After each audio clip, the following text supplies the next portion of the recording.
So I used to play the guitar in the St. Joseph RC Church Choir, and one of San Jose's main guitarists, or the lead guitarist in those days, rhythm guitarist, was a guy by the name of Curtis Leslie. He also played in the church choir. Yeah. And when they needed a guitarist in San Jose, he introduced me to the band. So very interestingly, Charlene Flores and I joined San Jose at the same time. Night. We were auditioned the same night by Gloria Alcazar. Wow. Right? So that was quite a thing. But so I played in San Jose for a few years.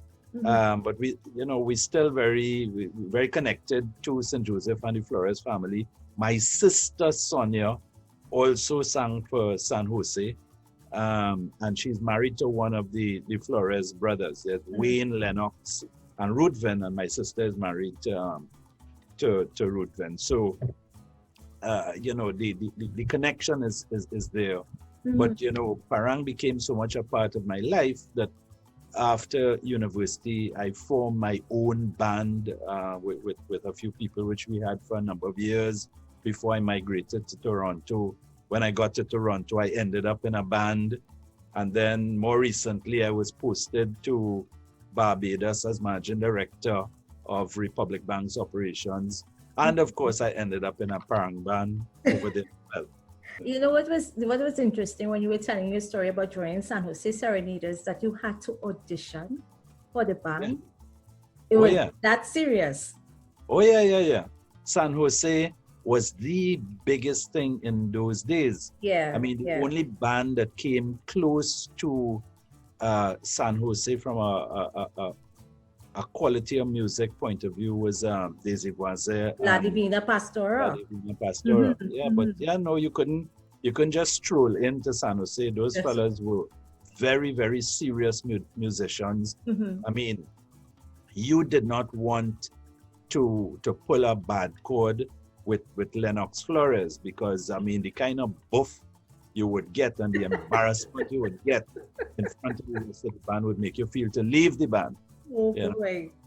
But their standards were very high, and Gloria Alcazar was quite unrelenting in terms of the quality, because she wanted to make sure that the as I say, from a quality point of view, the music was as pure and as close to the South American or the Latin American origins as it possibly could have been.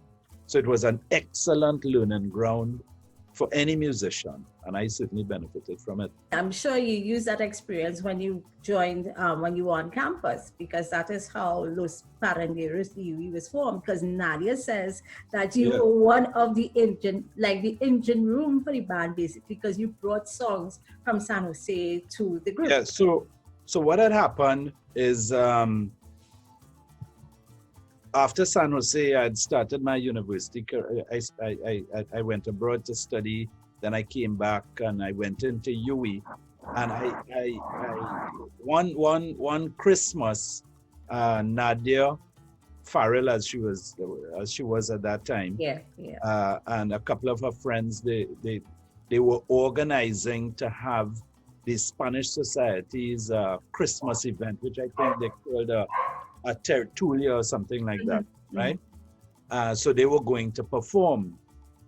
So I can't remember exactly how the introductions were made or how the thing happened, but we ended up hooking up. And because I had the experience of playing with San Jose, I had the songs, I had the music and all of that, they roped me in. And there was, in fact, that performance with the other girls from the Spanish Society, the Faculty of Arts. And the actual first performance at the Tertulia was quite a success. And I think as we went into the Christmas, we expanded the band a little bit by bringing in other people. And as far as I could remember, the first kind of launch of Los Parranderos de UWI, which is, I think, the name that we had started going by, was a performance right in front of the library, and that performance went down extremely well. And we decided, because of the success that we experienced, we decided to stay together as a group.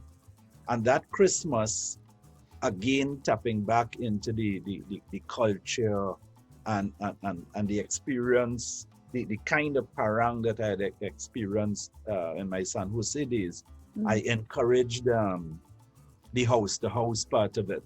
Yes. And so the group was quite large, and we did the house.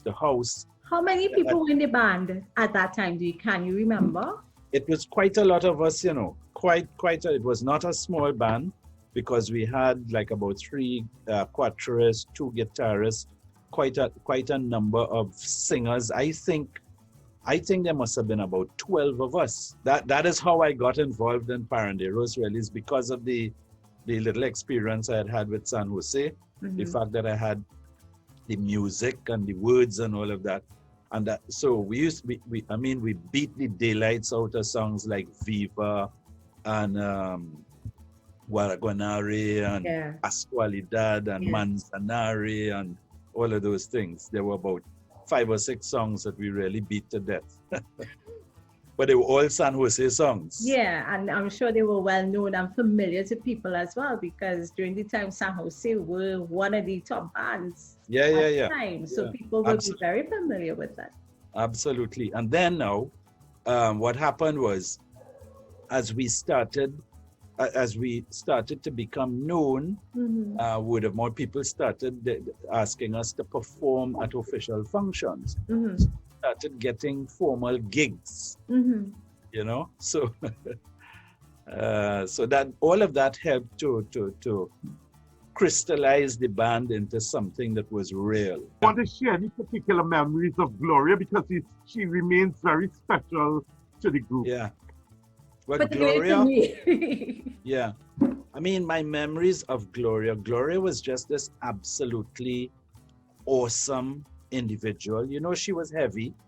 She was quite plump, but a pleasantly plump person with an absolutely beautiful personality, a very loving personality, and a voice, of course. And I won't forget, Gloria would sit there in the middle of all of the boys, and if the guys, the Ronnie Kalicharan, who is still playing today, they would pick and pull out the music, and Gloria she worked very hard to make sure that we got the music right.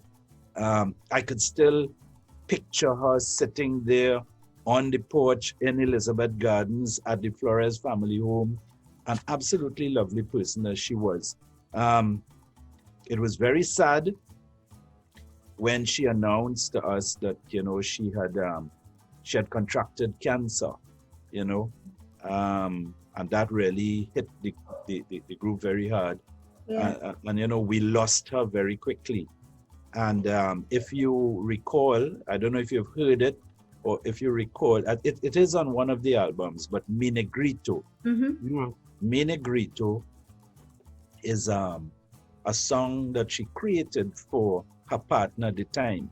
And we saw it. It was a love song to him. I think it was created when she knew she had gotten ill. So when you listen to it, you need to listen to it with that context in mind. Well, I knew it was a love song because I usually take the lead on that song, but I didn't realize it was at that particular time of her life when when things were like going down. But she's still trying to maintain some level of power with, by outreaching to people that she loved. I didn't know it at that time. Yeah. And she was, I say, Daisy Voisin notwithstanding, in terms of title. But when you moved around with that band and Gloria Alcazar stepped out, I mean, she stepped out like a true queen. Yeah. A true queen of parang, So loved that woman was, you know.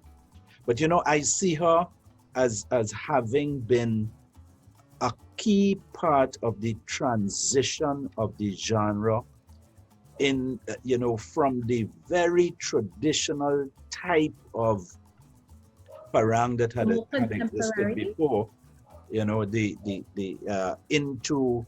the slightly more modern versions that, as you would have had with Viva, Pascualidad, Guaraguanare, those kinds of sounds, where you had much, I'm using words a little loosely here, but you had a sort of cleaner kind of diction in the Spanish and in the singing of the Spanish. And I think that is one of the things, certainly it in my view, it seemingly brought the parang more of age, and it seemingly also brought it into North Trinidad in terms of its acceptance, because there was quite a proliferation of Northwest bands after that came into the music, and they were singing more of this,